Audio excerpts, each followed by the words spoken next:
Hi everyone. We continue with the book of Proverbs, and I wanted to look at chapter 1, verse 8. Here's what it says. Shma b'ni musar avicha v'al titosh torat imecha. My son, heed the discipline of your father, and do not forsake the instruction of your mother. As I mentioned before, tradition says this book was written by King Solomon, and that he's speaking with his son. But this verse, of course, would apply to all parents and all children.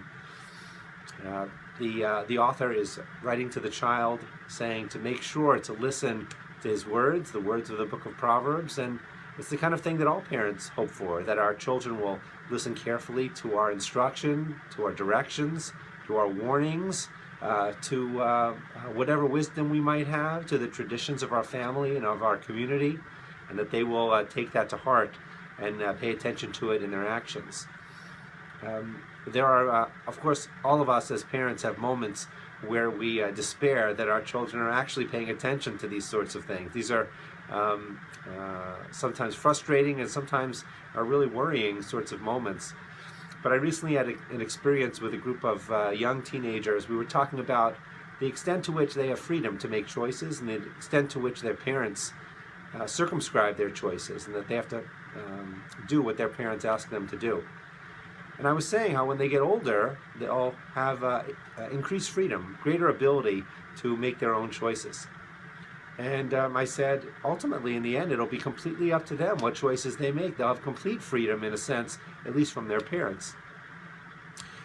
These teenagers, they responded by saying, you know what, the truth is, paraphrasing, of course, they said, no, our parents will always be with us.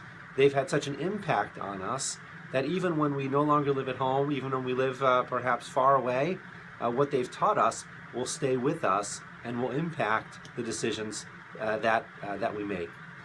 I can't disagree, and as a parent, I hope that is actually the case. The fact that the book of Proverbs speaks in this language and that it resonates for me, and I think for many, shows you the power of the book of Proverbs and the Bible overall. This book written so many years ago, millennia ago, describes a parent who has some of the same concerns that we have today. We hope that what we teach our children will stay with them, and if this group of teenagers that I spoke with is any test of that, I think it shows us that it reaffirms our hopes that we actually will have an impact on our children, and that they will take our teachings and they will go forward not only in the freedom that we so much want for them, but also go forward with our own teaching and our own wisdom and our own traditions as they grow up into adulthood. This coming Shabbat is we'll read Parshat Bo, and I hope you'll be able to join us for that as well as we read Parshat Bo. Shabbat Shalom.